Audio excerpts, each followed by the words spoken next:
Hi guys, today I'm going to show you how to make this type of craft lace keychain, and it's really cool. I call it the crinkle cut fry because it looks like a crinkle cut fry.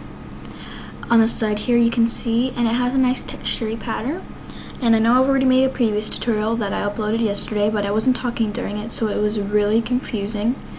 So now I'm going to have a simpler version because I got a lot of comments saying that it was really confusing and it looked hard to make, when really it's not hard at all to make. It's really simple once you know how to do it. So I'll show you what you'll need to know how to make. Well, I'll show you how to make them anyways, but what you may want to know how to make before you start this keychain is the corkscrew and the regular brick stitch, which is just the same as a simple square stitch, except instead of it having one side, it'll have 3 on one side, if you know what I'm talking about. It'll be like 3 glued together. That's basically it. Not gonna go into detail, but so yeah, you're always gonna want to start out. I already started the keychain base that I'm showing you, but it's okay, it'll still work the same way on a tutorial. It'll look the same. You're always gonna want to start out with the diagonal stitch, which I have done. See right there, diagonal. But it's really simple to make. It's exactly like the regular brick stitch, except it's slanted. If you know how to make the circle, the small circle stitch, which is the square but diagonal, then you'll know how to make this. But what you're gonna need to do beforehand is you're gonna need to pick how many diagonals you want in one little slant. And I picked 3 here because right here in the middle, I'm not trying to get up because it won't focus that well, because it didn't zoom. But see right here, I have 1 here, 1, 2, 3, and then the one in the middle, right there, that's a regular stitch. So you need to pick how many you want on a slant. And I picked 3, which it makes it look like this. So you can pick how many ever you want, but this would probably be your best bet to make it look nice and make it look like this. And it's simple to make the one color in the middle. All you need to do is just get all the same color, except you put get another color and then just add it into the middle between the 2 strands, to the 2 other strands. So let's get started. Okay, instead of making a regular stitch which would be this would be a normal stitch. Please.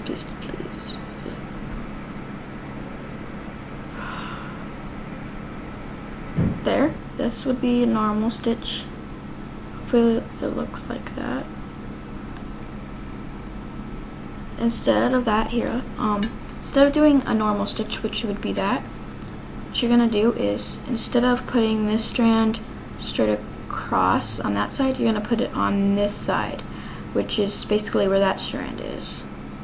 And you're gonna hold it in place, and then you're gonna get the other strand, and you're gonna put that right there instead of over here where it belongs.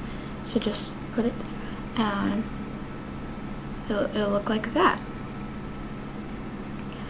And basically you just do the normal pattern now, except it will be twisted, like it'll be opposite. So usually you would start with the strand closest to the end. Here, let me focus, you piece of garbage. Okay, instead of this one's closest to the edge, you can't really tell, but instead of starting with that, you're gonna start on the opposite side, because whenever you're making the stitch, you want it to go over and then under the strand where it would stay, because there's no strand hanging off right here. It's the bubble, so that's what's gonna make it stay instead of like fall out. So it's just basically opposite, but just do just do the normal stitch. So it's just over, under, make sure nothing is twisted,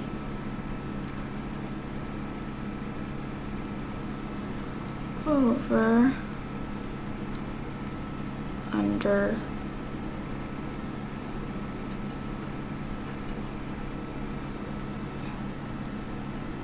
over and under,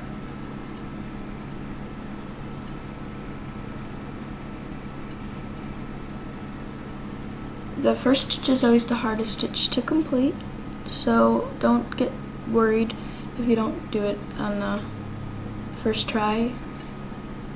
Making these keychains takes patience, so it'll teach you patience if you don't have any. And if you're willing to try, then eventually you'll get it. So now I'm just gonna pull on it because it's completed. And if you don't understand how to do the diagonal stitch just yet, there's plenty of other tutorials out there on YouTube, and I'll be posting some soon. It's just people wanted me to post the coolest ones first because most of them already know how to do the slanted normal corkscrew stitch, because that's nothing special. But if you don't know how to do it, there's this guy on YouTube, and he's called Lane Yards, but with L-A-N-E and then yards instead of how it's normally spelled, because I think somebody already had that account, but he has that up too. So I just did a slanted, and so you're gonna want to do how many ever you picked. So that was one. I'm gonna do 2 more, so that'd be a total of 3, and I'll meet you back here. Okay, now that I've done my 3 diagonal stitches, now what you're going to do to reverse the diagonalness, you're gonna do just one regular stitch instead of diagonal. So if you've done the diagonal already, of course you're going to need to know how to make this one before you've done the diagonal. So you probably already know how to make this one, but I'll show you just in case. It's just, instead of going on the opposite side, you just go on the normal side, and then instead of reversing which side you use, you just do the normal. You just do it the normal way. Because you can see here, I didn't use the opposite side this time. Now this is the closest to the end, and here's the loop that doesn't hang off that will keep it in place. So it's just normal, it's not anything special. This is just the normal stitch, normal brick stitch or super brick stitch, whatever you want to call it.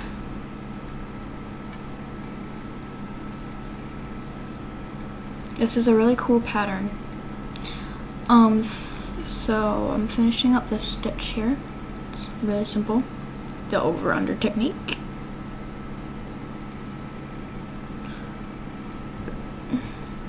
Sorry if I sounded confusing trying to tell you which sides to start with.